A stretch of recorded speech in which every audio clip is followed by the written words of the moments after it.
Hello, my name is Amanda and I am a psychiatric RN, which is just a fancy way of saying that I'm a nurse who is fascinated by how the brain works. About a year ago, I was working at a residential drug and alcohol treatment facility, and I did a group on how the brain processes addiction, or how addiction affects the brain. And one of my clients at the time has asked me to kind of create a video summing up some of the information that we covered there. So that's what this is. So I am a big science geek, and so I'm super fascinated by all things science, but I understand that not everybody is. So I'm trying to consolidate this information, but also make it easy to understand for people who are not science geeks. So there's a few things, like some super complex ideas, that I'm going to try and make as simple as possible. There's 4 main chemicals that we're going to talk about. They're neurotransmitters or hormones in the brain, and then there's 2 main parts of the brain that we're going to talk about. So the 4 chemicals that we're going to deal with are dopamine and serotonin, and adrenaline and epinephrine, and we'll get to those. And then we're going to talk about the primitive part of the brain, and then the part of the brain that's responsible for rational thought. Okay? So let's start with talking about just how the brain works and how our body works in general, okay? Because our brain and our body work together on what we call a feedback loop. So what that means is, think of it when you go to a restaurant and there's a little comment section, right? And it says, leave us your feedback so we can improve. So you write your comments on either something good or bad that happened, and they will either continue doing something if you had a good experience, or change something if you had a bad experience. So your feedback affects what that business does. Well, your body and your brain work in a similar way. Your body sends your brain feedback in the form of chemicals, and your brain will either continue to do something or change based on what those chemicals do, okay? So for example, dopamine, which is the chemical that I'm going to talk about the absolute most, that's your brain's reward chemical, okay? So anytime that you do something that is vital for survival, so if you eat, if you sleep, if you have sex, anything that is responsible for the survival of the human race, your brain releases some dopamine, right? Your body says, give us some dopamine. That's a good job, pat on the back, do more of that, on that feedback loop, so that you want to continue to do that. So when you release that hormone, that makes you feel good. Your brain says, oh, I want more of that. We're going to do more of that. So the way that drugs affect the dopamine circuits, we'll talk about opiates, but really any drug, is they're going to flood your brain with dopamine. Also serotonin, which is another feel-good chemical, but specifically with dopamine, okay?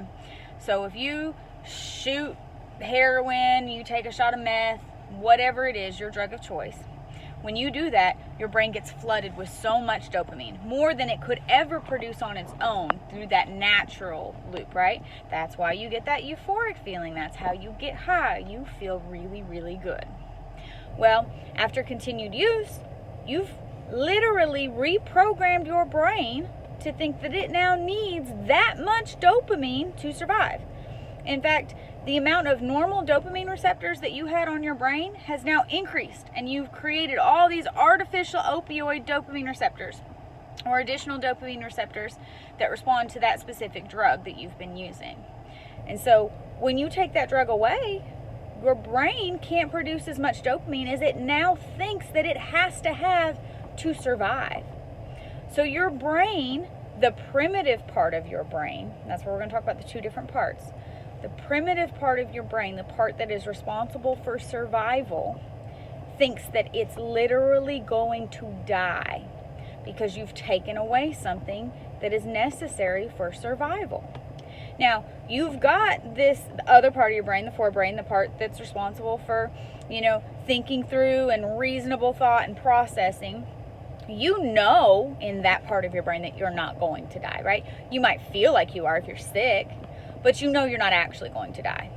But this primitive part of your brain that's controlling these chemicals thinks that you will.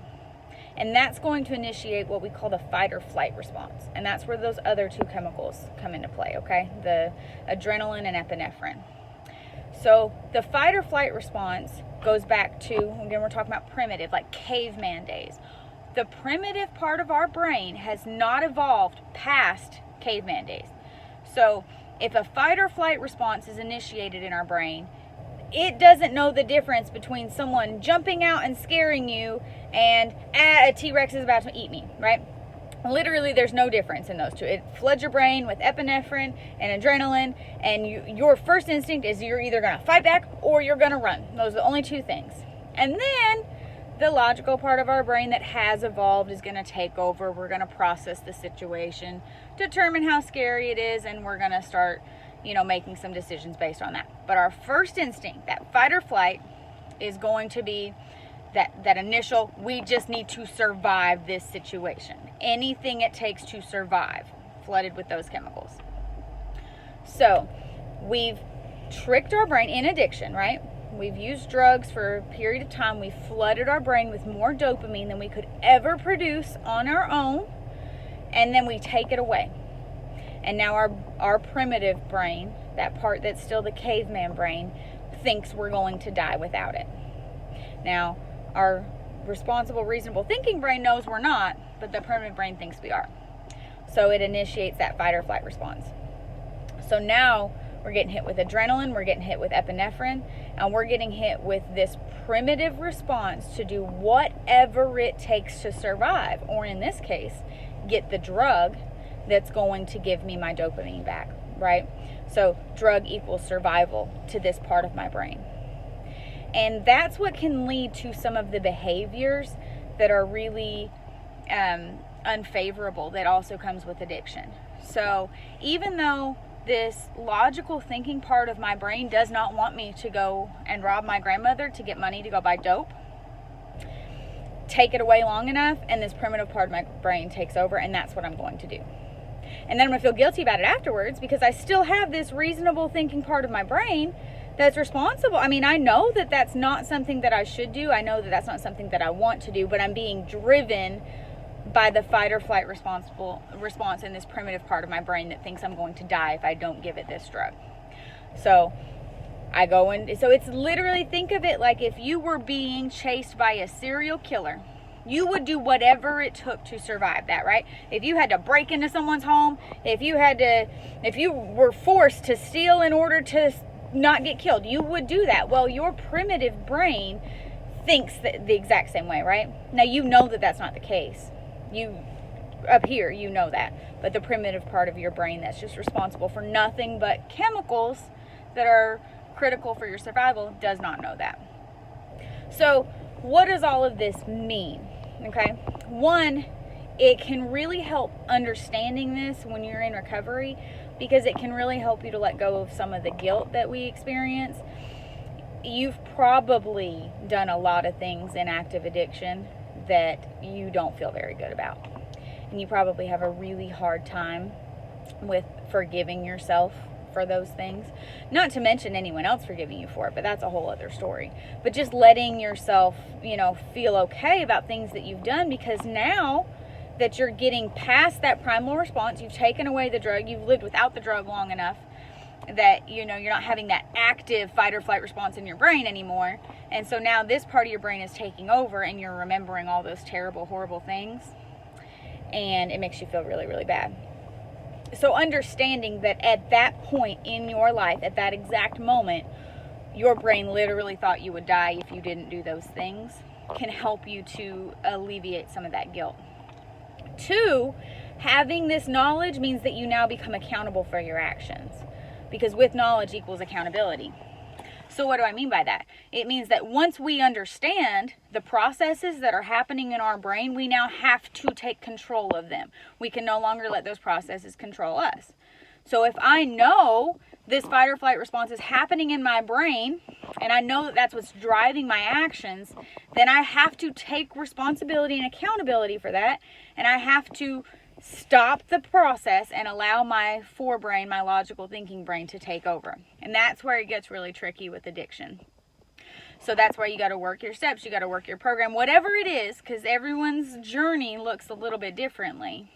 But whatever it is that you have to do. Now, here's a couple good things. You go long enough without using a substance, and those extra dopamine receptors in your brain that you created from long time use, they eventually go away.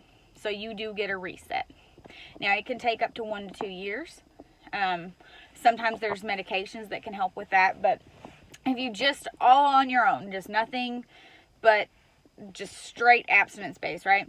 Then you're looking at 1 to 2 years before you get a complete reset. But during those 1 to 2 years, you get a period of time where it starts gradually getting better and better and better.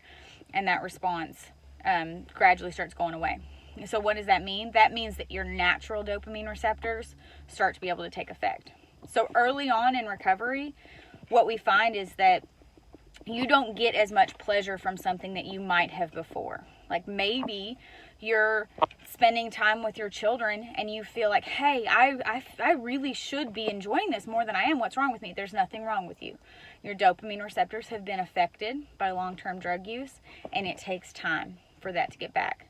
So you're getting dopamine from that activity, as you should, but it's not enough because your brain thinks you need more.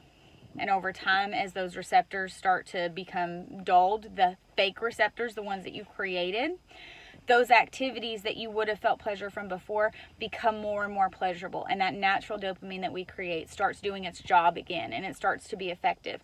And we actually can get back to how things were before. So there is hope from that.